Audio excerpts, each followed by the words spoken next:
We are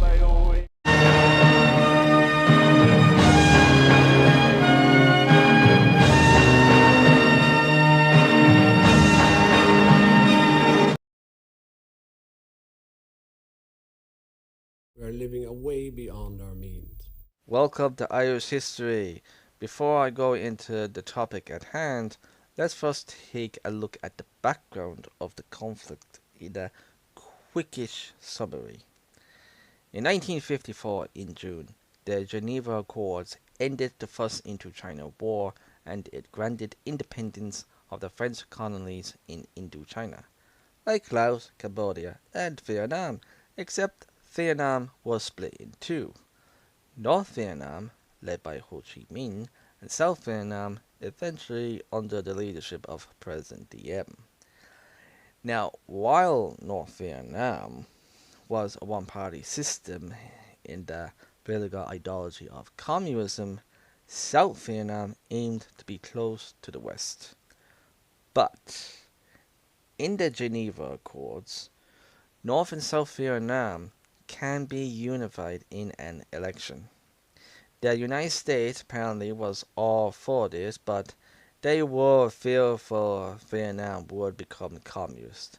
But Diem refused to hold the election in 1956.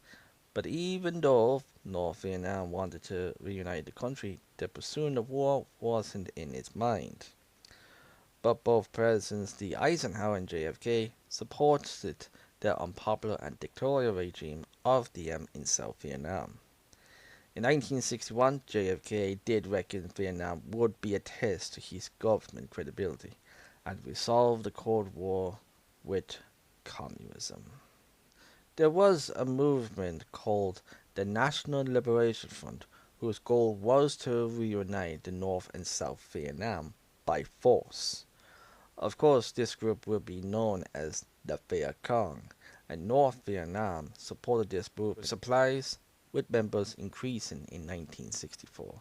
Now let's get into the topic of the video, the Irish perspective of the Vietnam War. In 1962, Hugh McCann, the Irish ambassador to Britain, had been visited by his South Vietnam counterpart and gave him a letter which was from President Diem to be given to Eamon de Valera, who was President of Ireland at the time. Diem was requesting Dave for the moral support from the Irish government and Irish people for Vietnam's independence against the communist aggression of North Vietnam. McCann suggested Diem was only looking for support to his country's difficulties, and even though Ireland de facto recognized South Vietnam for trade, James Kerwin, an official of the Department of External Affairs, argued Ireland need to be careful. Even though communist power is abhorred anywhere in the world, Diem's regime has many failings and undemocratic. There'll probably be opposition to support Diem at home. In September 1963, after a monk doing something to himself in the center of Saigon, that I had to be very careful with YouTube. If you know, you know. If you don't, it's easy to look it up. But it did cause some countries' attention to what was happening to the Buddhists in South Vietnam. There was an attempt to have the issue placed before the UN General Assembly, but according to Freddie Boland, who was a UN representative until 1964, there was no enthusiasm to have the matter discussed. Early November 1963, South Vietnam President Diem was overthrown by a military coup which was supported by the United States, and in 1964 the military junta was recognized until there was another coup d'etat against that military junta as well later on in January. Yeah. Anyway, but so was the growing involvement of the United States in Vietnam. William P. Fay, Irish ambassador to Washington, observed a growing disillusionment with the war. With contacts like Senate leaders like Mike Mansfield, the Democrat from Montana, columnists like Walter Lippmann and William Rogers, who would be Nixon's Secretary of State. William Fay's access to the decision makers in the United States was limited under LBJ administration. Now, when William arrived at Washington in April 1964, Vietnam was a major government concern. And while arriving, he had his first visit to Secretary of State Dean Rusk, who also just arrived back from a long and fatigued trip to Vietnam. The meeting was courteous between William and Dean Rusk, and William thought Rusk was rather cool with Irish-American relations. Now, William's presentation credentials to LBJ was almost cancelled because of an urgent briefing from then Secretary of Defense Robert McNamara about Vietnam. But William did also notice about LBJ had barely time to stretch out one hand to grasp a pre-offered handshake, while with the other he was engaged in this Atlas-like task of maintaining the proper balance of the universe.